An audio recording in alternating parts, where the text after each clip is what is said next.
Hello friends, welcome to my YouTube channel. Thanks for watching this video. Exercise 9.1 से question number 2 करेंगे. Classify the following polynomials as monomials, binomials and trinomials.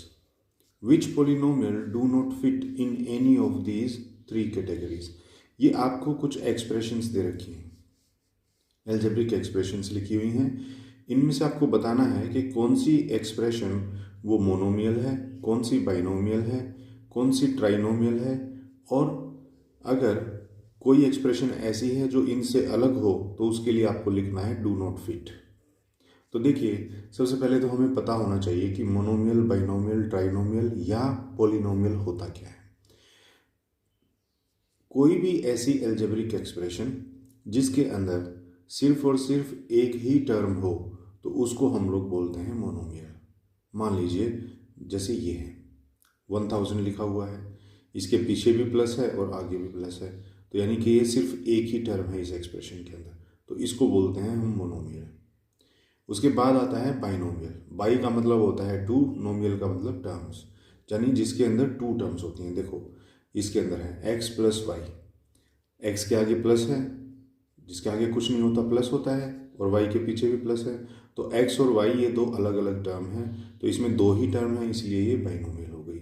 और जिसके अंदर तीन terms होती हैं उनको हम लोग बोलते हैं ट्राइनोमियल. जैसे ये है 7 और ये y और ये 5x, ये तीन अलग अलग टर्म हैं इस एक्सप्रेशन की, क्योंकि तीनों ही प्लस के निशान से अलग हो रही हैं. टर्म्स वो राइटिंग्स होती हैं जो प्लस या माइनस के साइन से किसी दूसरे राइटिंग से अलग होती हैं. जैसे कि 7 y से अलग हो रखा है प्लस की वजह से, y 7 से भी अलग हो रखा है और 5x से भी अलग हो रखा है, और 5x जो है वो y से अलग हो रखा है, और यहाँ पे आगे कोई टर्म होती तो उससे भी अलग होता.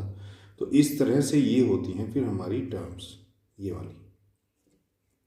तो जिस पॉलिनोमियल के अंदर या जिस एल्जेब्रिक एक्सप्रेशन के अंदर तीन टर्म्स होती हैं उसको बोलते हैं ट्राइनोमियल्स, और जिसके अंदर तीन से ज़्यादा होती हैं ना उसको बोल देते हैं पॉलिनोमियल. क्लियर. तो बस आपको ये बताना है इन एक्सप्रेशन में से कौन सी मोनोमियल है, कौन सी बाइनोमियल है और कौन सी ट्राइनोमियल है, और कौन सी इन तीनों में से कोई भी नहीं है. जैसे कि फर्स्ट है x प्लस वाई, ये दो टर्म्स हैं तो ये बन गई है हमारी बाइनोमियल. जिसके अंदर दो टर्म्स होती हैं उसको हम बाइनोमियल बोलते हैं. इसके अंदर देखो केवल एक ही टर्म है तो इसको हम लोग बोलेंगे मोनोमियल. मोनो का मतलब होता है सिंगल, मियल का मतलब टर्म. उसके बाद नेक्स्ट में देखिए, एक टर्म ये, एक ये, एक ये, एक ये, 4 टर्म्स हैं, जबकि हमसे तो केवल ट्राइनोमियल तक पूछा हुआ है, यानी जिसकी 3 टर्म हो. तो ये तो 3 से ज़्यादा है, तो इसलिए ये इन में फिट नहीं बैठती, तो हम लिखेंगे डू नॉट फिट. क्योंकि 4 टर्म वाली को हम लोग पॉलिनोमियल बोलते हैं, और पॉलिनोमियल हमसे पूछा ही नहीं है इसने, है ना. तो अब देखिए नेक्स्ट में 7 है, y है और 5x है, ये 3 टर्म्स हैं, तो इसको हम लिखेंगे ट्राइनोमियल. जिसमें 3 होती हैं उसको हम लोग ट्राइनोमियल लिखते हैं. अब इसमें देखिए 2y है और ये अलग हो रहा है -3y² से, तो इसमें दो ही टर्म हुई, तो इसको हम लोग लिखेंगे बाइनोमियल. उसके बाद इसमें देखिए एक ये टर्म है, एक ये टर्म है और एक ये टर्म है, तो 3 टर्म्स हैं तो ट्राइनोमियल. ट्राइनोमियल. जब हम टर्म्स को अलग अलग देखते हैं ना फ्रेंड, तो हमको यही देखना है कि दो साइन के बीच में जो भी कुछ लिखा हुआ है ना वो एक टर्म होता है. अब यहाँ पे मान लो 3y² है, मान लो यहाँ पे 3y² z और साथ में x भी होता तो वो पूरी एक टर्म होती है ना.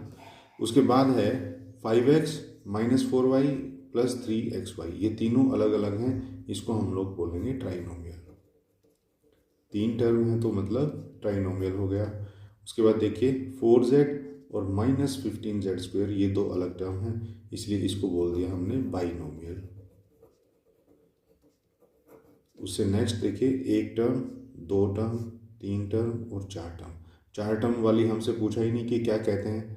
वैसे तो 3 टर्म से ज़्यादा जिसमें होती हैं उसको पॉलिनोमियल बोलते हैं, लेकिन पॉलिनोमियल तो हमसे पूछा ही नहीं, तो इसलिए हम लिख देंगे डू नॉट फिट.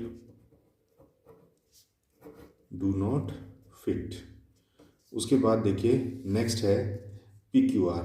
अब ये पी क्यू आर, इसके यहाँ कुछ नहीं है तो मतलब प्लस है, यहाँ भी कुछ नहीं है तो मतलब प्लस है, तो ये एक सिंगल टर्म है, तो इसको हम लोग लिखेंगे मोनोमियल।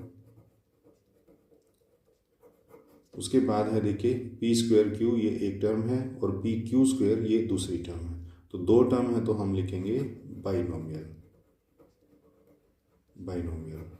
उसके बाद नेक्स्ट में भी 2p प्लस 2q, इसके अंदर भी देखिए दो ही टर्म्स हैं, एक 2p है और एक 2q है, तो ये भी हमारी बाइनोमियल हो गई।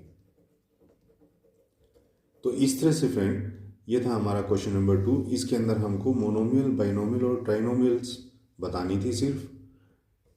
आई होप ये क्वेश्चन आपको अच्छे से समझ में आ गया होगा। तो फ्रेंड्स मिलते हैं नेक्स्ट क्वेश्चन के लिए नेक्स्ट वीडियोज़ में, तब तक के लिए